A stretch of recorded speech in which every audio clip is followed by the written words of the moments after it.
Now, I'm going to say something very dangerous, something that I've always been told you're never supposed to say on television.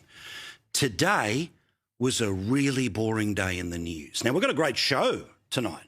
We've got some great conversations with incredible people, including Neil Mitchell, who's going to join us to preview the Victorian election, talk about just how long Jacinta Allen, whether she'll be able to stick around as the Labor leader.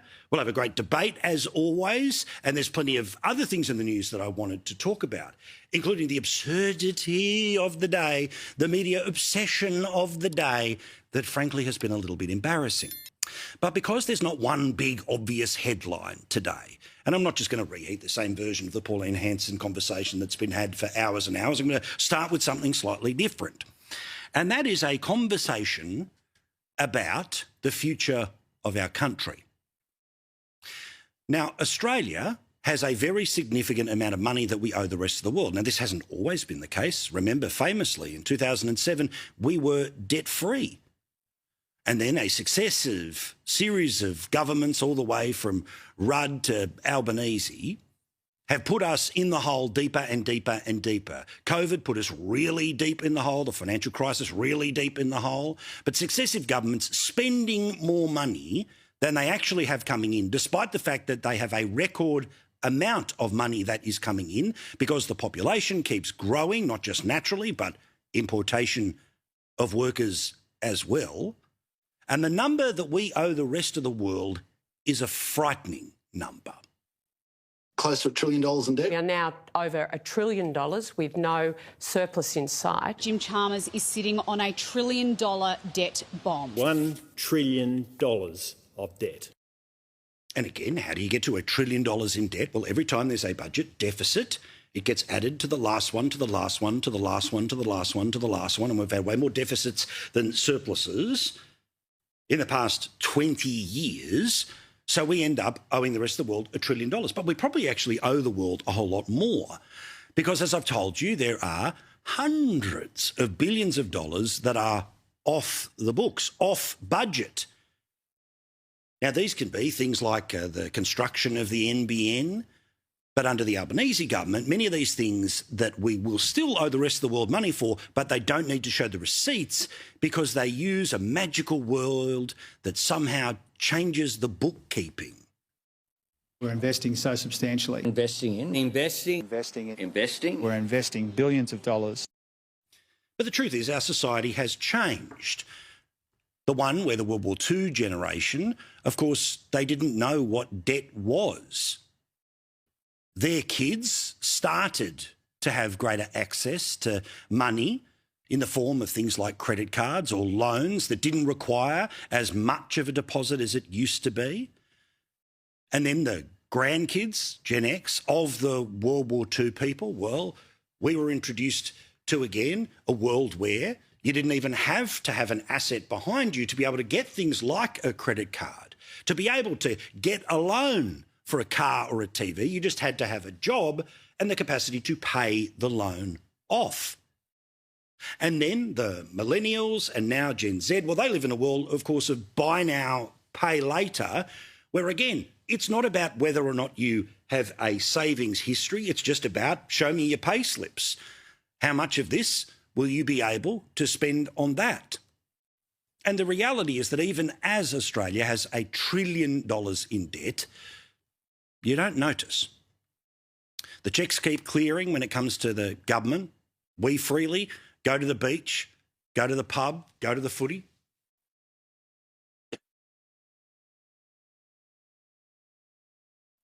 Pardon me, it's like coughing fit. Not because of the budget, but just, alas, lifestyle choices, I suppose, or a lot of pollen in the air. But the point is life keeps going on.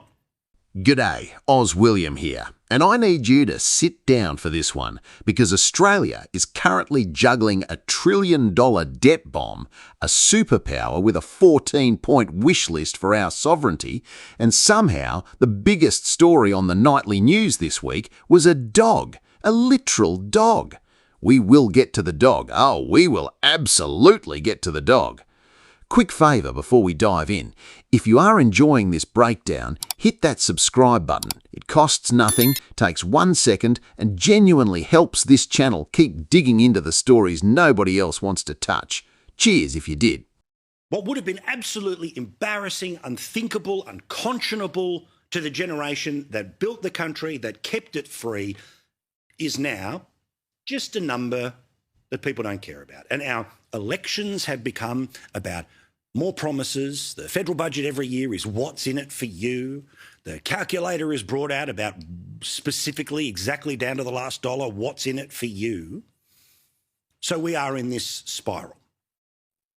And I've shown you plenty of times that the plan doesn't change. The structural deficit of the federal budget continues where, because of all of that spending, no matter how much they grow the population, they can't grow the tax take to match the increase in what they're spending. So as I've shown you before, the intergenerational report says budget deficit next year, next year, next year, next year, next year, 5 years, 10 years, 20 years, 30 years. So $1 trillion will become 1.5, will become 2. And the central belief of governments, particularly centre-left governments, is it doesn't matter. This is the thing called, and I've spoken about it before, but modern monetary theory. To give you an idea in visual form, the ABC, when explaining this a few years ago, literally had a picture of a money tree. The theory is that nobody will ever call in the debt. You'll have to pay sort of basic interest off, but you'll never have to pay the principal. And unlike a home loan, the bank's never going to turn up and go, you're in default. We have to take it back because you're never going to pay this back. And there are people like Jim Chalmers who absolutely live and breathe this economic philosophy. At the state level, people like Jacinta Allen is not the only premier in the country and not the only political party in the country who lives like this. They all live like this. But a warning about why debt matters. Because even if all you are doing is paying the most basic amount off the credit card every single week, every month, every year, the total amount that you end up owing grows and grows and grows and grows and grows. Meaning the minimum amount goes from a relatively small number of millions to tens and then hundreds of millions of dollars that you have to pay off. And that's hundreds of millions of dollars that you don't have for the ambulance services that more people than ever before will require because A, there's more people, and 2, people get older. There's no money for more schools. There's no more money for extra police. But again, if it all just keeps working and everyone can keep going to the pub and nobody sees anything, well, then their claim is that people won't care. And the truth is that when the citizens themselves are up to their eyeballs and, let's be honest, probably their eyebrows now, in debt, who cares if the country is?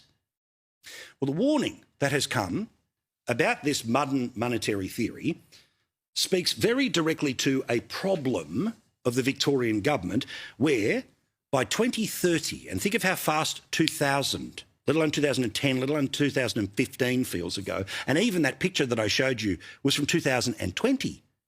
And we are now closer to 2030 than when that picture from 2020 and the pandemic was around, that the total amount of interest payments, the minimum amount of the credit card in Victoria will be 10% of all of the money they get by 2030. Meaning you end up in a scenario eventually, and that eventually is not within our kids' lifetime. It's not even within a lifetime. It's before the Brisbane Olympics in 2032. Remember, that's 6 years away. That more money will be spent on the minimum bill of the credit card than they are spending. They don't spend 10% of the state budget on police. They don't spend 10% of the state budget in lots of different areas, but they will spend 10% of the state budget that will inevitably still require more money until 10 becomes 12, becomes 15, becomes 30, until you end up like Greece. Remember when Greece needed a bailout from the rest of the world because its minimum payments were basically 110% of all of the money that comes in.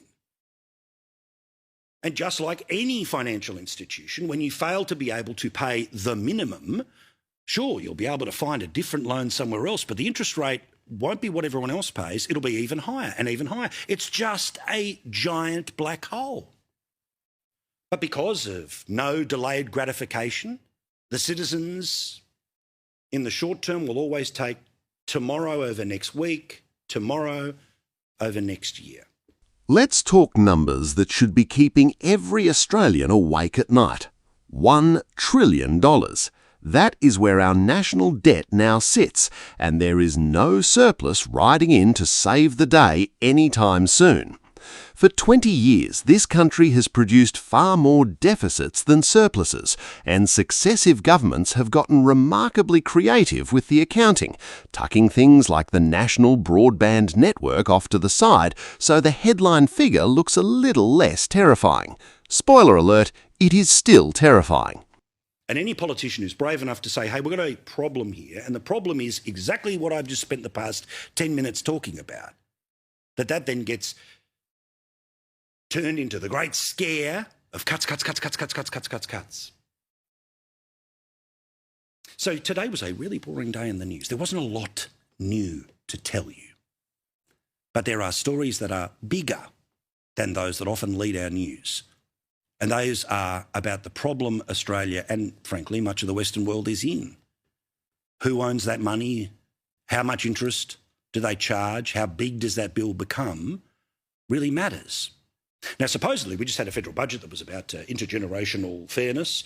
Well, how intergenerationally unfair is building a system where 1 in 10 of every single dollars that come into a state or federal government goes immediately on not paying off debt, but paying off the interest on the debt. This is where I always never understand about the left, the whiplash of all of it. We must do something about climate change for the future. We must do something about housing taxes for the future. We must do something about debt. Maybe, probably not. Somebody else will work it out, right? Suddenly we'll find something else in the ground that somehow will fix all of our problems. I don't think so. So, apparently the biggest story in the country was this today. Right now, she's Australia's most famous dog because her master just happens to be Barnaby Joyce, and because she now copped an infamous spray. One Nation MP Barnaby Joyce has yelled at his dog. With this outburst at his barking dog during an interview on the ABC last night. Tell us about that interruption that took place live on air. That's right. Well, there was a dog in the background. Ring the bell, ring the bell.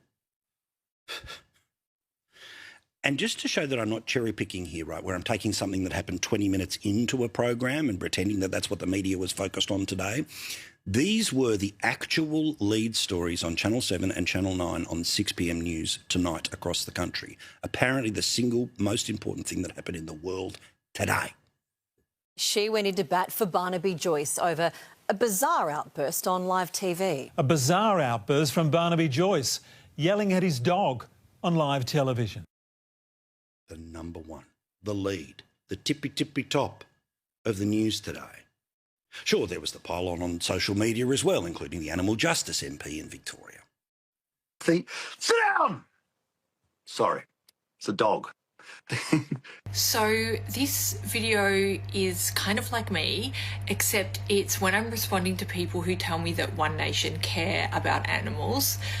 But it seems like I might not have to deal with that much longer because they're just telling the truth on live TV themselves now. What? When asked about it by one of 7,000 reporters today, Barnaby Joyce had exactly the right answer. People in the regions laugh about it. People in the inner city think it's a war crime. Yeah, correct. Okay, it was a bit weird. But they said, the lead story breaking, good evening tonight. Really? By the way, here is Stella, the dog that was being yelled at, and anyone who's got a dog that barks too much, guess what? Some of us do yell at our dog. We love our dog, we cuddle our dog, we feed our dog, we call it part of the family. But every now and then it's just a dog. But the reason I mention any of this is because I think I know where this thing is going to go. From the lead story, the scandal, the latest reason why you shouldn't vote this way or that way, or this politician or that. Could you imagine these people in charge? Is because Bob Katter, he made headline news a few months ago when there was this exchange with a reporter. And I punched blokes in the mouth for saying that. Oh, and the media went, boom, boom, boom, this is outrageous. How can an elected official... threatening the media. But the context of what all of that was about, of course, completely disappeared. And it just became a funny thing people used as a juxtaposition on social media videos like these. Oh, mate, don't say that, because I punched blokes in the mouth for saying that. Oh, mate, don't say that. Oh, mate, don't say that.